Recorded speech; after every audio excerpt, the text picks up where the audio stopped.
ইরানের পক্ষ থেকে একটি ভিডিও ছাড়া হয়েছে, সবার হয়ে একটাই প্রতিশোধ।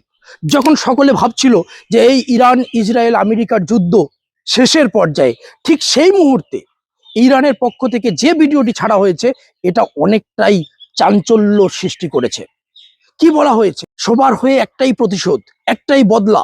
এই ভিডিওতে দেখানো হয়েছে আমেরিকার দ্বারা ঠিক ভিয়েতনামে যে অবস্থা করা হয়েছে, আমেরিকা জাপানের হিরোশিমায় যে অবস্থা করেছে, একটা বাচ্চা দাঁড়িয়েছিল সেই মুহূর্তে পারমাণবিক বোমা দ্বারা সেই হিরোশিমায় যে অবস্থা করেছে আমেরিকা, সেটা দেখানো হয়েছে।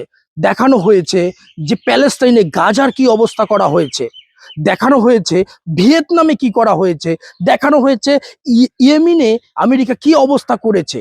সেই জায়গাটাতেই উল্লেখ করা হয়েছে যে ইরানের মিনাবে যে সেই নিষ্পাপ ছোট ছোট শিশুগুলোকে হত্যা করা হয়েছে, সেই শিশুগুলোর বদলা উল্লেখ করা হয়েছে। আয়াতুল্লাহ খামেনি হত্যার বদলা উল্লেখ করা হয়েছে, কাসেম সুলেমানি হত্যার বদলা, সমস্ত কিছু বদলা ইরান একটা মিসাইলে নেবে, সেটা কিন্তু সেই ভিডিওর মাধ্যম দিয়ে প্রকাশ করেছে। সেই ভিডিওর মধ্যে একটা মিসাইল দেখানো হয়েছে, সেই মিসাইলটা ইরান থেকে আমেরিকা পর্যন্ত রেঞ্জ রাখে, মানে আমেরিকা পর্যন্ত পৌঁছতে পারে। স্ট্যাচু অফ লিবার্টি, সেই স্ট্যাচু অফ লিবার্টিকে টার্গেট করা অবস্থায় দেখানো হয়েছে ভিডিওটাতে।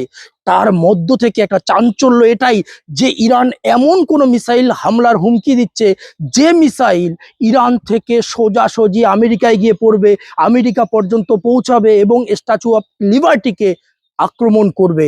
মানে ভিডিওটার মূল বার্তা হলো ভিয়েতনাম से शुरू होकर हिरोशिमा तक, आयतुल्लाह खामेनी से शुरू होकर कासिम सुलेमानी तक, पैलेस्टाइन से शुरू होकर মিনাফ তাক সবকা বদলা লেগা তেরা ইরান। এই ভিডিওতে এই কথাটাই, এই হুমকিটাই কিন্তু ইরানের পক্ষ থেকে জারি করা হয়েছে।